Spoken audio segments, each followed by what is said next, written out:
This is the informational webinar for the Community Workforce Partnerships Grant Program. This webinar is being recorded and will be posted on mass.gov on the Community Workforce Partnerships page. And we'll talk a little bit more about Q&A in a moment.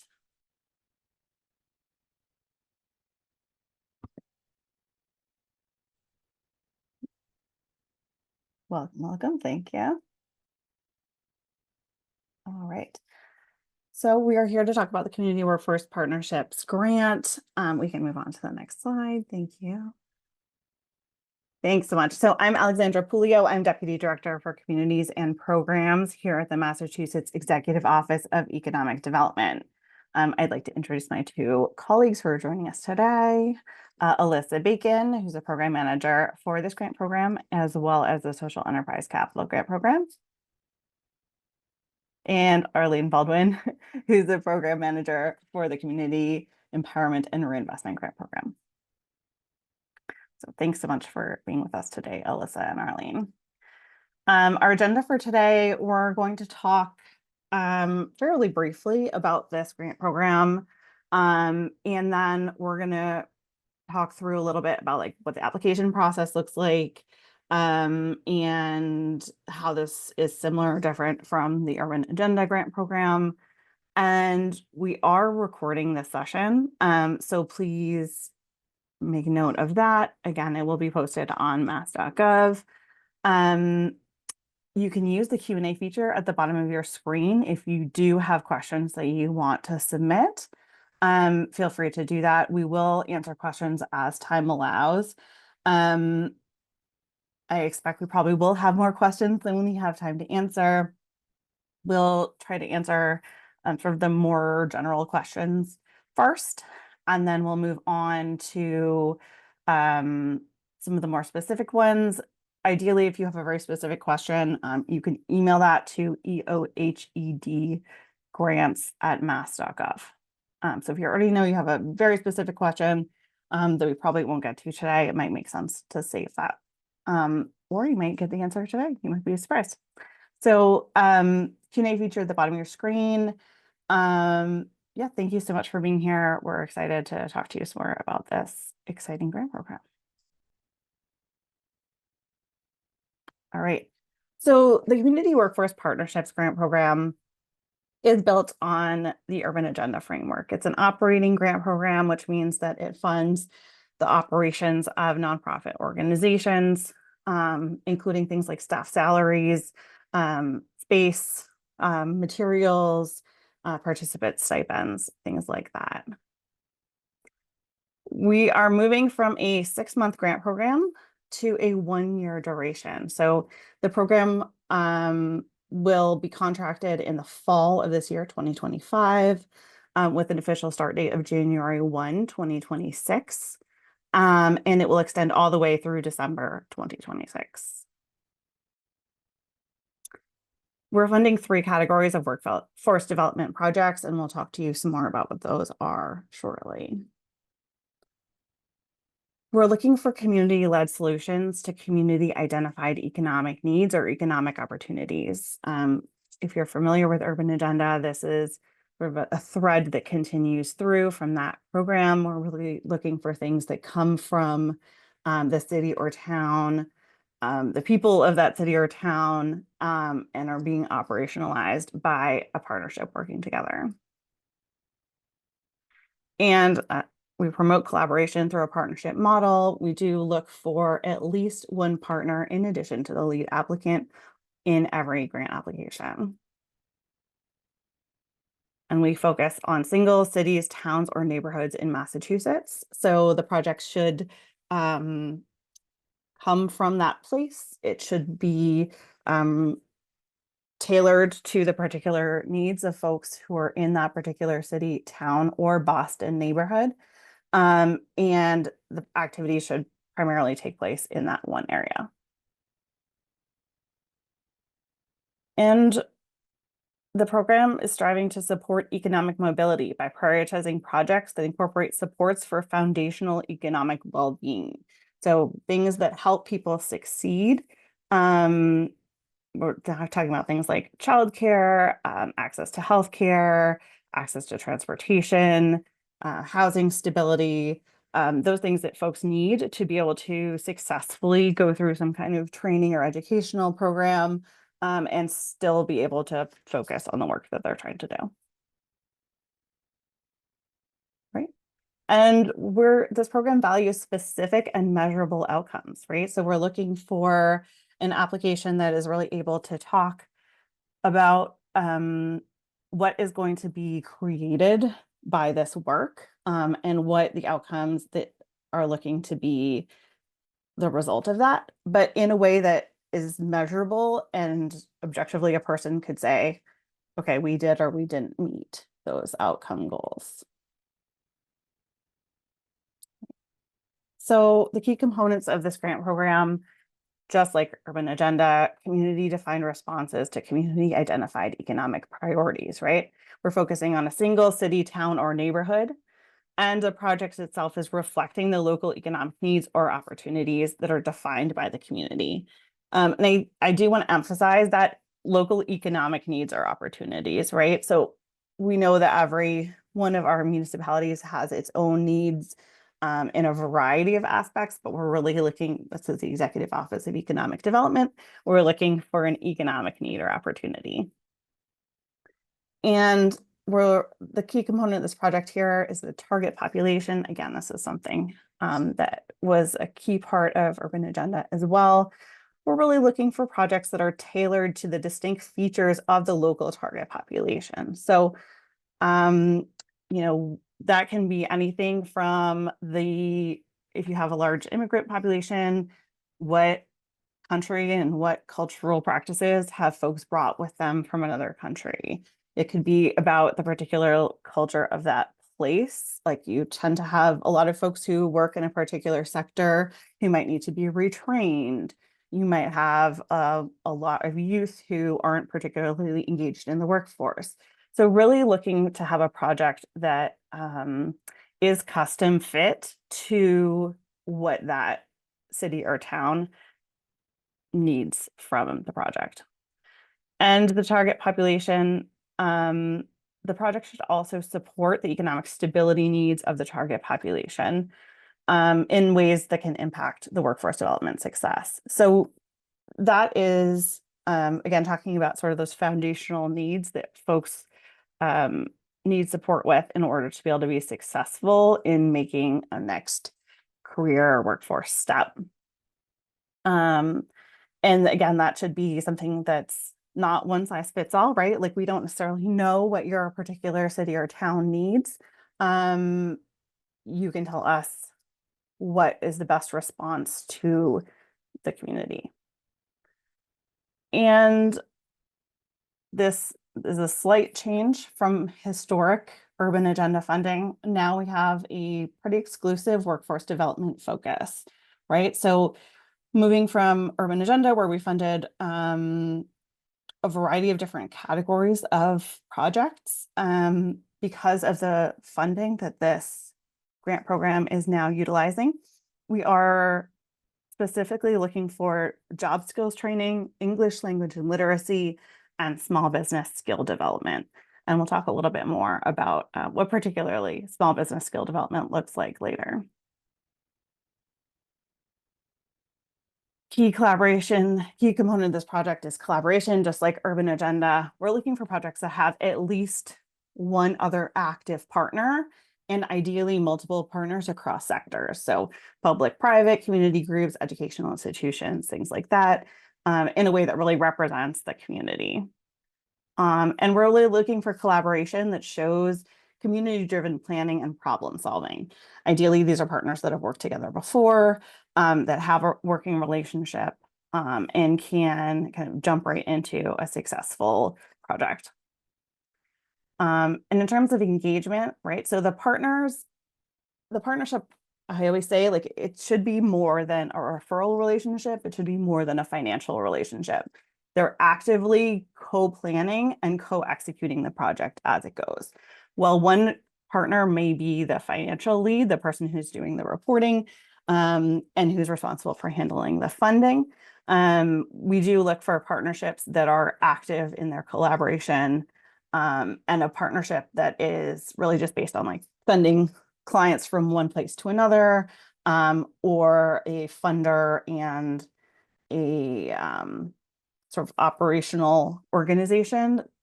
That's not going to be a strong partnership. All right, so eligibility. So this is all in the RFP. I'm just recapping this. So our eligible lead applicants, first of all, are going to be a Massachusetts-based nonprofit organization with IRS tax exempt status. So the lead applicant must have that IRS designation letter, and must be a nonprofit organization. We're looking for organizations that have experience providing workforce development services. Again, this is just the lead applicant, so you can certainly have other partners that are not experienced in providing workforce development services, but the lead applicant certainly should have done some kind of workforce development in the past. And the lead applicant should be leading a collaboration with at least one other active partner. And the lead applicant must have a minimum annual operating budget for the prior fiscal year of $200,000. So in addition to that criteria, we're looking for a few more things as well to determine eligibility. The lead applicant must primarily carry out the grant project and be responsible for managing grant funds and filing reports. And applicants who are themselves employers, for example, if you run a transitional workforce program, you have to pay all participants at least the Massachusetts minimum wage, so no sub minimum wages. And the project must be distinct from any project currently funded by the EOD Community Empowerment and Reinvestment Grant Program. So when we talk about being distinct, we're thinking about things like the target population, the geographic community, the partners involved, the outcomes for the project. Those are some things I would think about. So we're not going to fund through this project something that we've already funded through community empowerment. So as mentioned, we have 3 project types. Those are 1, job skill training, which includes education and hands-on skills. Then you can select whether you have a youth focus, an adult focus, or all ages, mixed ages. The age focus on this makes no difference in terms of how we evaluate your application. It's just helpful for us for statistical purposes to know kind of which groups are being served. The second category, I have 2 number 1s in here. The literacy and language skills is our project type number 2. Those are adult literacy programs or English language learning with a workforce focus. And number 3 is small business employee skill development. So that's including apprenticeship, recruitment, and retention.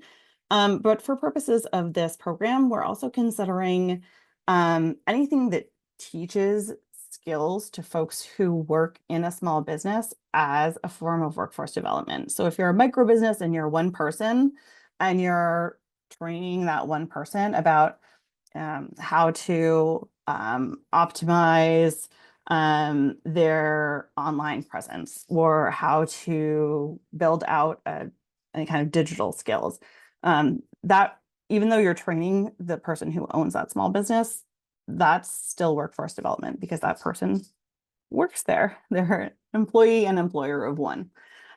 So definitely keep that in mind when thinking about project types. Thank you. All right. So the maximum grant award for this program is now going to be $150,000. If you were involved in Urban Agenda, our maximum was $100,000. So I'm happy to be able to say that we will be making larger awards to reflect the longer timeline. This is a cost reimbursement grant structure. If you're familiar with Urban Agenda, you're familiar with community empowerment. These programs operate on a cost reimbursement basis, which means that we do need documentation from the grantee of every dollar spent, and the grant will not be paid upfront. We will make a 50% payment at the time of contract execution. 25% will be paid after the first quarterly report demonstrates spend down of the first half, and 25% after the final report, which is assuming documentation of all expenses. So that means that, you know, for every dollar that is being spent, we'll need documentation of that as well. So folks who may be familiar with this process are aware that, you know, we do run trainings about this. We're certainly not going to surprise anybody with how this works, but it's important to be aware that this grant will not be paid out upfront. And eligible expenses for this program include operating costs, including staff salaries, materials, partner subgrants, economic mobility supports, things I talked about, childcare, transportation, housing stabilization. Those can all be paid through the grant. We will also fund training stipends. So we know it's, you know, it can be really expensive, especially if you're doing a full-time training program. Folks still need to pay rent. They still need to buy groceries. So that's an eligible grant expense. And you can see the RFP for the full details on eligible and ineligible expenses. All right, here's some ineligible expenses. This is not all inclusive, but this, I think, covers most of the ones that come up. This program will not fund capital expenditures. So we're not funding real estate purchases, construction or renovation, or any durable goods over $5,000. Those are considered capital expenditures and are not going to be eligible. You cannot purchase vehicles with these funds. You cannot purchase gift cards or conduct Cash App or Venmo transactions. The funds also cannot cover legal fees incurred by the organization. I think it's important to note here that if the organization is providing legal services to folks who are in a job training, folks who are in an education program, that can be covered by the grant. It's the organization's legal fees themselves that won't be funded. We cannot pay for alcohol or fundraising costs, including but not limited to like galas and other events.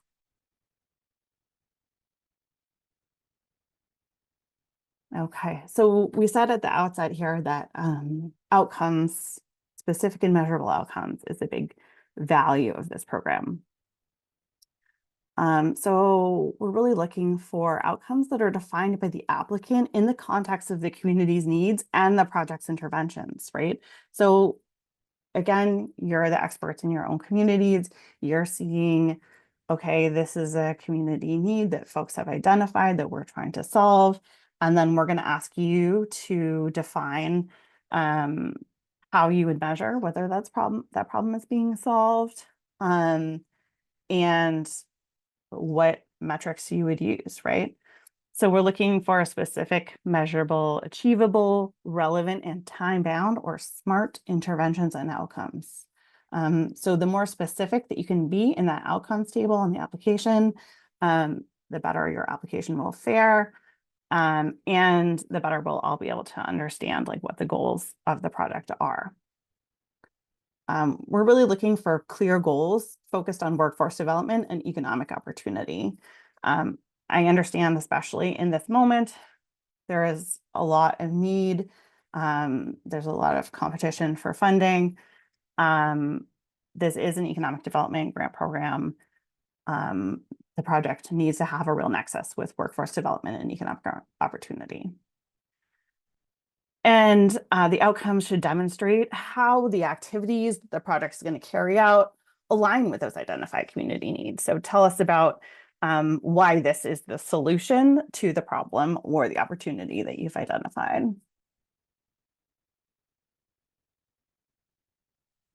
Right. Reporting and accountability. So we do 4 quarterly reports. So you have the due dates here. This will not be the last time we tell you what the due dates are. At each quarterly interval, we'll be looking for both financial and project milestones, including showing us how much funds you have expended on the projects and what's occurring. These are typically done through submittable forms, just like the application itself. And when we think about performance metrics, a successful grantee will submit timely, complete, and accurate financial reports and will achieve at least 3 of the outcomes proposed on the grant application. So there's space for up to 5. So we're looking at the end of the project, were you able to achieve at least 3, regardless of how many you submitted? I'm not going to spend a lot of time on this today, but this is the evaluation criteria in brief, and that is also in the RFP in significantly more depth than is provided here. So I hope everyone will look at that as well. Okay, so if at the end of today you think, aha, yes, this is for me, I'm going to apply, you should submit the submittable form that's linked in the RFP and on mass.gov. It's a submittable form. There's an eligibility and then an application form. So you'll need to get past the eligibility form in order to get to the application. Within the form, you'll also need to provide a detailed project budget and partnership support letters from each of the named partners in your project. So these are the folks that are your active collaborators that are co-steering this project with you. The letter should talk just about what their role is in the project. Those I cannot emphasize enough. They can't be sent by email. They can't be sent by mail. They need to be submitted with the application. We won't be able to review them if you send them by email 2 days after the application closes. They have to be included in the submittable application for the reviewers to be able to consider and score them. So make sure that you include those before you hit that submit button. You upload those into the application. And I've also provided the URL for the EOED submittable page here, although it is linked everywhere. All right, the application deadline is May 2nd, 2025 at 11:59 p.m. The form will close at that moment. We do not have flexibility on like reopening it to finish something up. So at that moment, it will be gone. You will not be able to submit. So please submit before that time if you are working hard on that application. There is an asterisk here because technical support from EOED ends at 4 p.m. on that day. After that point, submittable.com/help is always there for you. But if you encounter a problem after 4 p.m., we aren't going to be able to support you. So, and you will be trying to troubleshoot on submittable on your own. So please make sure that you, if you want to have EOED support available, that you reach out before 4 p.m. on that deadline date, May 2nd. Award notification will be September of 2025 with contracting to follow that. And then the grant period will start, as I mentioned, January 1st. And will conclude on December 31st, 2026. Okay, awesome. So I am going to run through I'm going to run through one of our frequently asked questions here, and then I'll turn it over to my colleague Alyssa to answer some other frequently asked questions, and then we will turn to your questions. So I see some folks have already submitted some questions in the Q&A, and we will work on those. So FAQ, what is the small business worker development category? We talked a little bit about this already. So we are considering small business worker development, small business skill development as a form of workforce development, right? Small business worker development includes teaching skills and best practices to people who work in small businesses, whether they're micro business founders and thus self-employed, entrepreneurs, or employees of a small business. This can include traditional roles like apprenticeships, but can also include teaching digital skills, bookkeeping, marketing, and other facets of small business work that will benefit both the business and the individual. I hope that helps clarify that, and I will turn it over to Alyssa to do the next few. Let me unmute myself. All right, perfect. So a question that we get a lot is, can a single organization apply, or must they be part of a partnership? Partnerships are at the center of this program, of our goals for this program. So all applicants must have at least one named partner in addition to the lead applicant. A single organization with project partners without project partners are not eligible. You must have those partners. And if the organization itself is a collaboration of multiple organizations, that should clear the application. So just when in doubt, remember partnerships are central. And then what is a partner? What do they do? A partner or a collaborator is both a founder and an active participant in the grant project.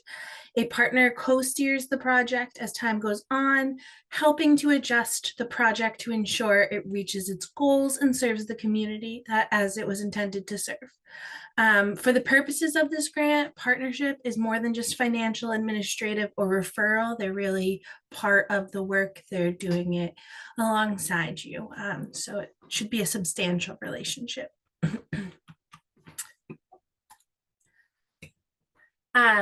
So if the next question is, my organization is currently receiving a community empowerment and reinvestment grant. Are we eligible? Yes, assuming your organization meets all other criteria for eligibility. However, only projects that are fully different from ones that are funded by SERP or community empowerment will be considered for funding. Target population, services provided, project partners, outcomes, and geographic area will all be considered in assessing whether the proposed project is sufficiently different. And then this is particularly important with the change of timeline, but my organization runs a summer job for youth, a summer job program for youth. Is this project able to be funded? So in short, it may be. However, the applicant would need to clearly demonstrate that the youth are being trained for specific jobs and that they will begin working in the same field shortly after completing the training program. Generally, competitive applicants will need to show that the training received on these summer jobs alone is sufficient to make the youth strong job candidates within 1 year of completing the program. For example, a summer job as a lifeguard with appropriate training, certification, and support could transition into a high demand employment option immediately after, within a few months of, or at almost a year after completing the summer job. And then, are regional, county, or multi-town city applications competitive? No. So regional, county, multi-town, or multi-city applications are not eligible. Each application must focus on a single city, town, or neighborhood. It has to all be within one geographic boundary. Awesome. Thank you so much, Alyssa. So thank you so much for folks who are already submitting your questions here. There's a lot of really good ones, so I really appreciate that.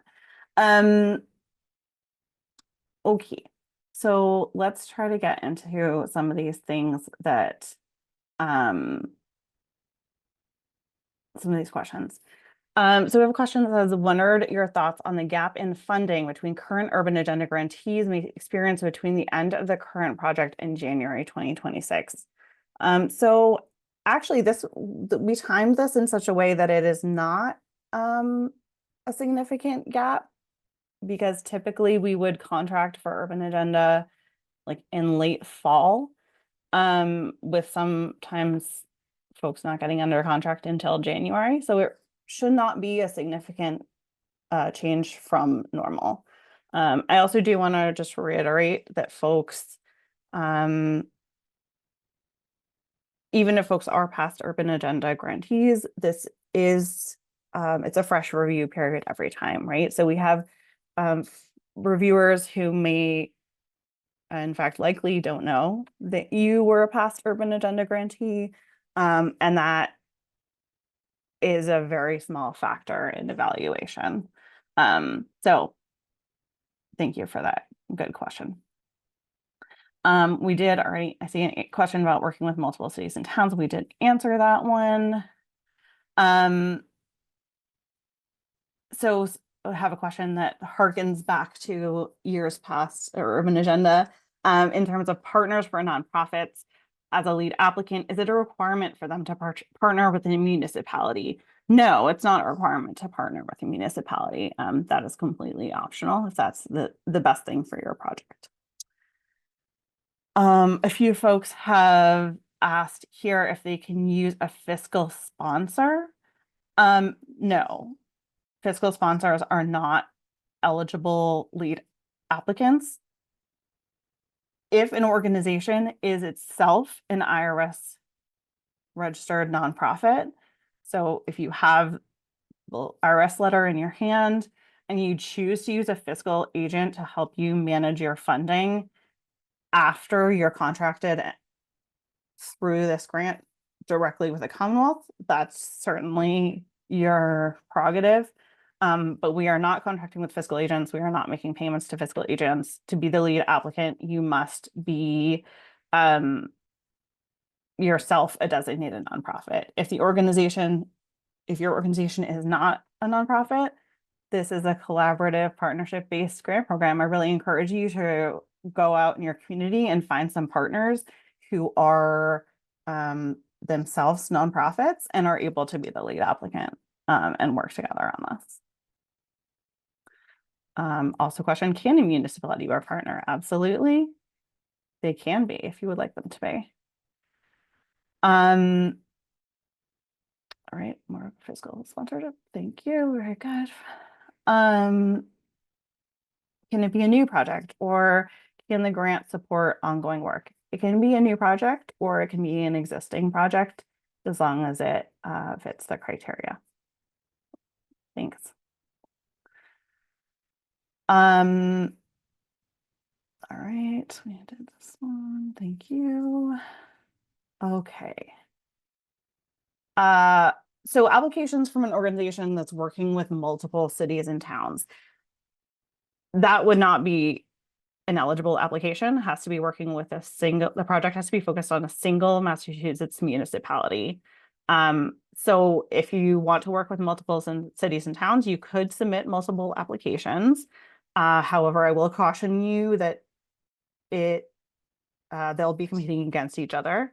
And also, one of our core values here, right, is that the project is coming from the place that it is serving. And an application really needs to show that it's reflecting what the community wants and not necessarily what a single organization wants. And so I would really think about that when you're thinking about your application or applications. All right. Yes, past urban agenda grant recipients are eligible. You can certainly apply with a modification of your project or with your project as it is. Those are all perfectly fine as long as they meet the criteria in the RFP. All right. Can you purchase equipment under $5,000 that directly supports the program? Yes, you can. There is I think there's an equipment line. I can't remember off the top of my head. I think there is. If not, project supplies and materials. But yes, you can definitely do that. So question, is this funding in support of specific workforce development program like CDL or food services, or a program that supports individuals to access these programs? This funding is for partnerships that provide these services as part of the partnership. So the services do need to be directly provided, and the lead applicant has to be experienced in providing workforce development services. How you interpret that, I think is up to you, but we would definitely be looking for the partnership itself to be providing the services as part of the project.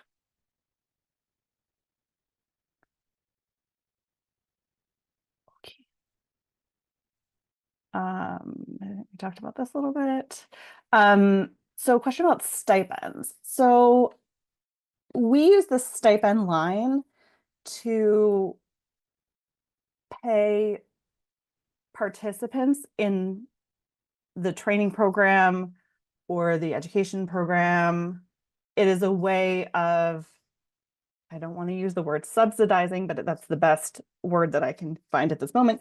It is a way of helping support their participation in the workforce development project, right? So we're trying to make it more economically feasible for folks to participate, and paying them a stipend is often the way to do that, is often like a known best practice.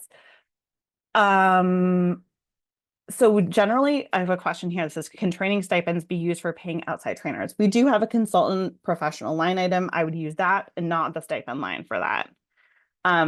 Student stipends for work done. Great. Yeah, absolutely. Just keep in mind that Massachusetts minimum wage applies here. All right.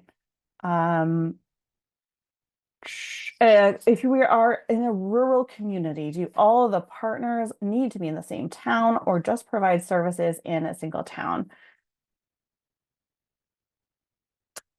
Understanding that not all communities may not have every single service at their grasp. However, I would think carefully about how the partnership reflects the community and the needs of the community, right? So, yeah, that's what I would say about that. It's not a hard and fast requirement, but definitely something I would think about. Okay, that one. Could retirement planning be considered part of small business worker development?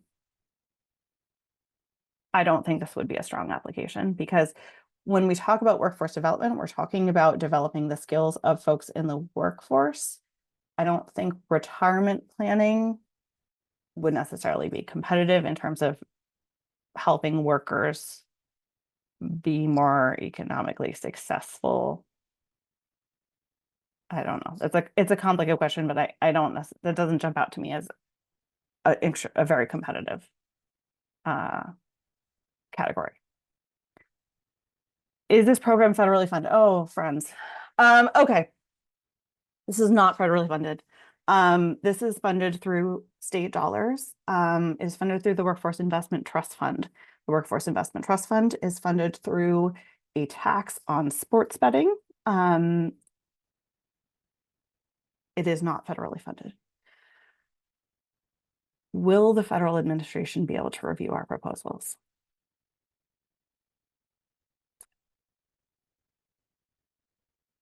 Okay. I have no reason to believe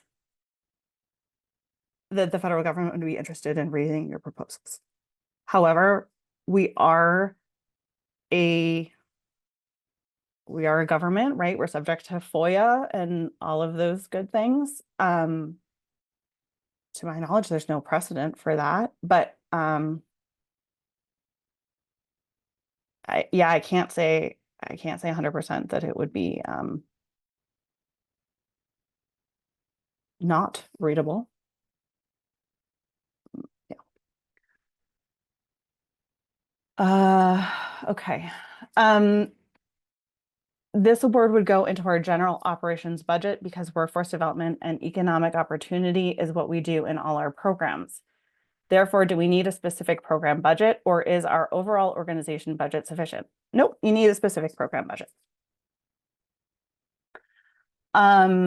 Although the grant is 12 months, can our project activities be completed in less time, 9 or 10 months? Yeah, absolutely.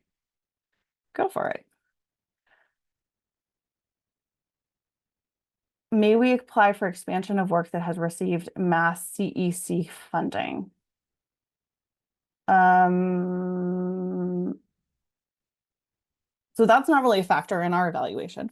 So you can do that if that's what, if it's an eligible and competitive application, go for it. Or it doesn't have to be competitive. If it's an eligible application, go for it. Yeah. To clarify the small business category, would a program that teaches entrepreneurship or small business skills to folks who are interested in starting a small business but not yet leading or working in small business be eligible? Yeah, yeah, that'd be eligible. Yeah, as long as you're teaching them business practices. You really want, I really want to emphasize here that we want to think as much as we can, like about the skills, right? Yeah. What are the skills that folks are going to take away from this? And I think that there are a lot of small business skills that folks could apply no matter what they do next. So if they don't end up starting a business, arguably, if you learn about bookkeeping or you learn about getting permits, or those things are all applicable to plenty of other workspaces. I'm forgetting to hit the answer live button on this. Sorry, Alyssa.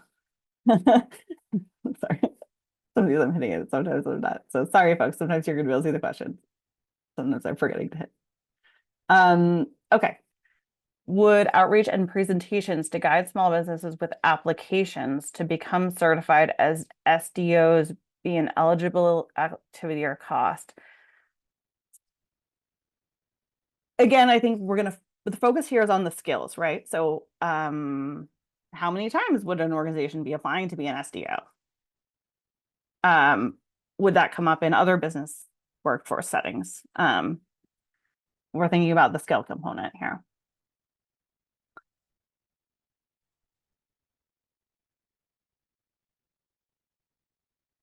Okay, if our outcome is ultimately job placement, but due to our population needs, we need to first enroll them in adult literacy classes and then job training opportunities. Are the results of those classes and training opportunities considered an outcome? I'm not 100% sure that I understand that question. I think you could say an outcome could be focused on like how many people complete a literacy class or how many people achieve a certain score on an evaluation, things like that. That could certainly be an outcome, even if not the outcome isn't immediate employment. I hope that answers that question. If not, I would encourage you maybe to email UHEG grants and ask in some more detail about that question. Organizations based in one town, they have a workforce development partner in another, focused on ESOL services. Would we be eligible under the geographic restrictions?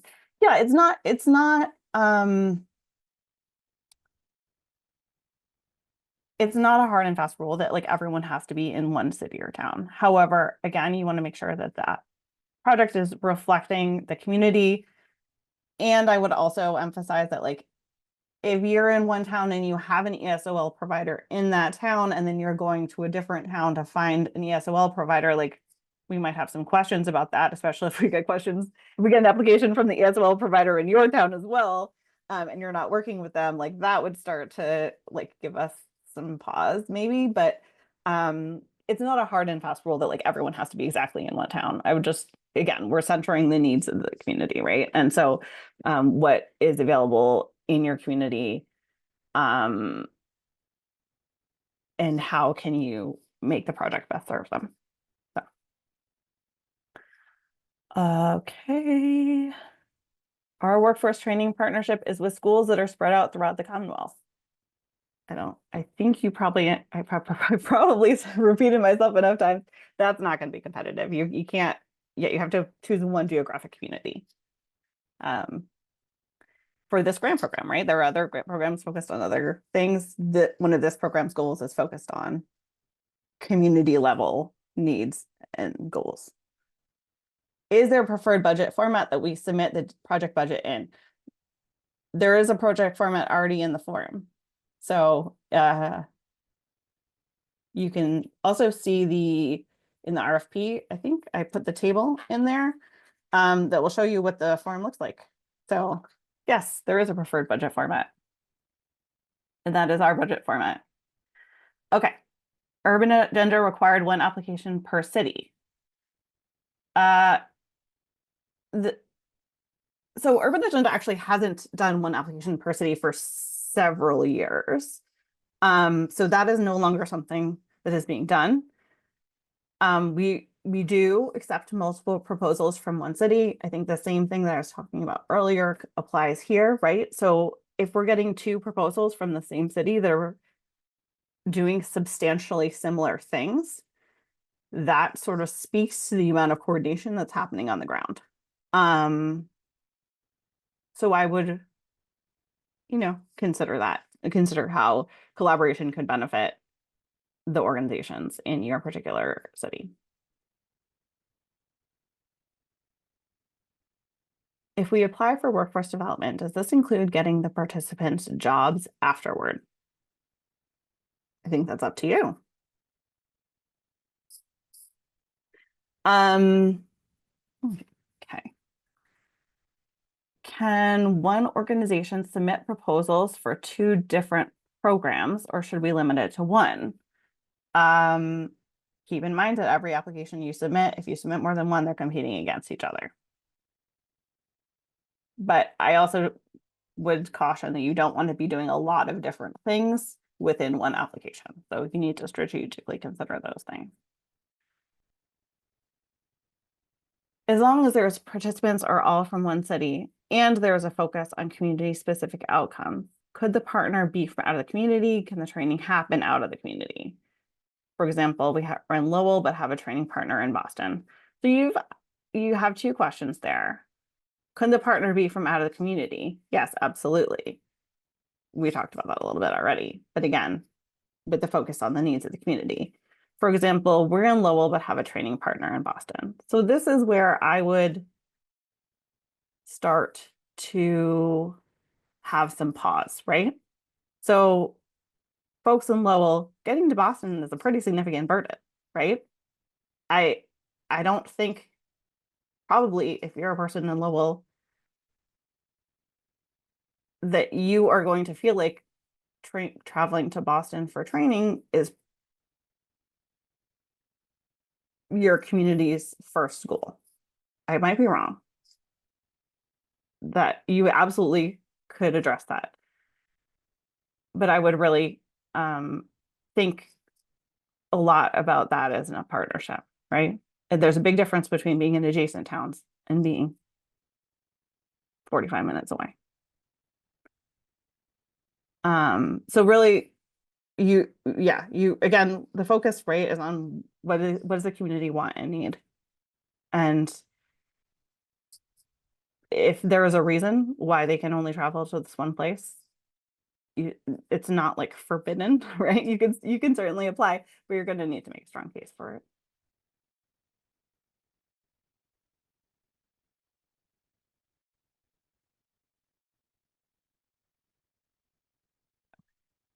So we're getting a little low on time.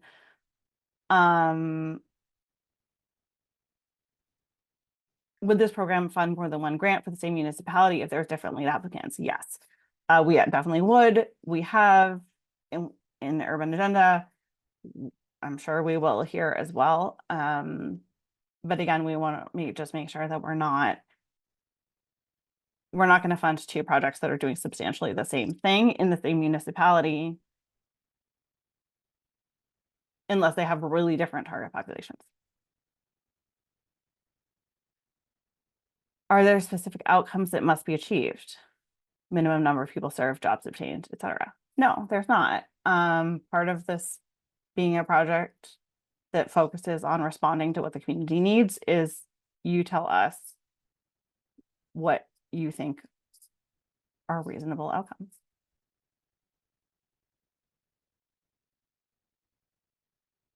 By apprenticeship, do I mean a formal federal state approved apprenticeship following these rules, or can it just follow the framework of apprenticeship programs? I mean like small a apprenticeship in the colloquial sense.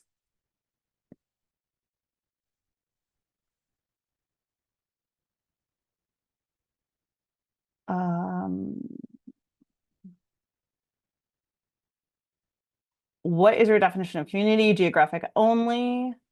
Great question. Love this question. Specifically geographic only. Yeah. City, town, municipality, right? So yeah, municipality. In Boston, you have the option to drill down to neighborhood if you so choose. And then within that, the target population, right? So that's another community, could be, of folks that you can talk more about, like cultural, demographic, experiential, whatever the defining characteristics of that group are. So we're kind of talking about both, but we're definitely just talking about a single municipality.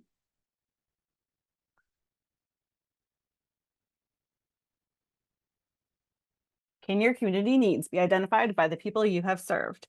As in, surveys of past participants have indicated a need for a new, expanded, different program that can be supported by this grant. And these participants all live in one city or town. Is this acceptable? Yes, that is awesome. That's exactly the kind of thing that we would hope to see, right? So part of the evaluation in this, I was just going to hold up my RFP, but that's not on the top of my pile right now. As in the RFP evaluation criteria, you will see, right, that part of what we're looking for here is that the folks who are being served by this project were involved in the design of it, have helped to shape what this project is and the outcomes that it's going to produce. Right? Like nothing about us without us. So like, yeah, survey would be great. There's a million ways to do it. Survey is one of them. Thank you. Great question. Do the project support letters need to be uploaded individually? Can we write one that's signed by all the partners that outlines each partner's respective participation? Do the project support letters need to be printed on the partner org's letterhead? I think being on their letterhead would go a long way. And no, they should be individual letters from the organization talking about their role. Not a, if you want to just talk about what each partner does, we already have a table for that. So the letters are sort of helping to validate that the organization is buying into this and the partner is aware of their role. So that's part of the goal here.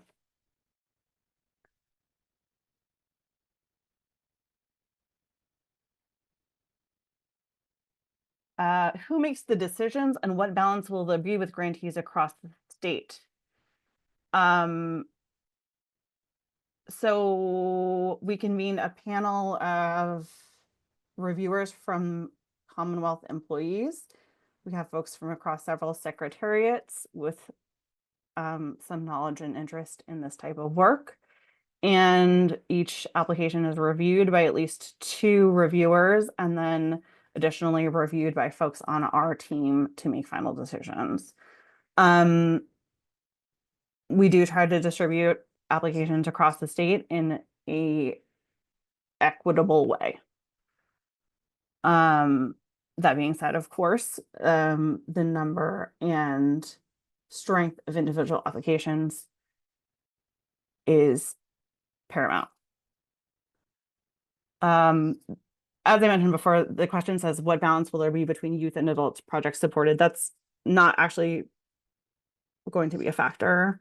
That's really just for us to understand what the breakdown is of applications we're receiving and projects that we're funding, like what the focus is.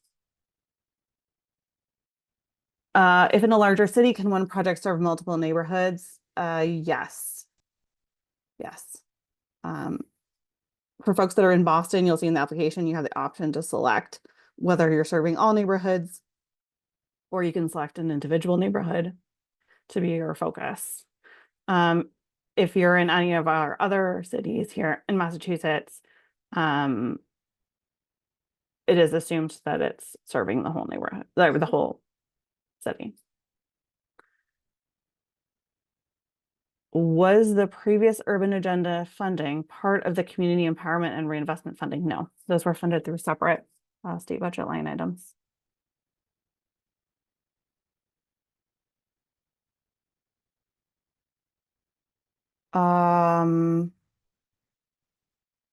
If our training is 18 months, do we only ask for funds for the 12 months? You're more than welcome to run a program for a longer period than the 12-month funding period, but we can only fund activities that take place during those 12 months.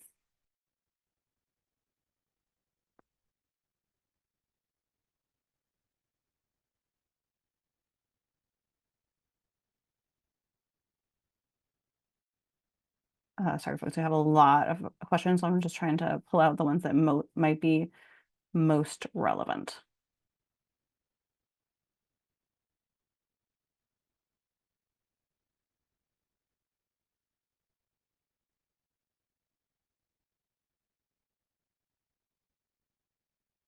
Are the wraparound supports or partnerships limited to only those listed in the RFP, housing, childcare, transportation, healthcare, quarry sealing, etc.?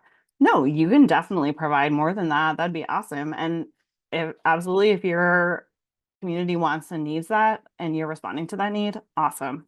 Those are just the ones that we're particularly interested in. But if you're doing more than that, we'd love to hear about it. A good question. Thank you.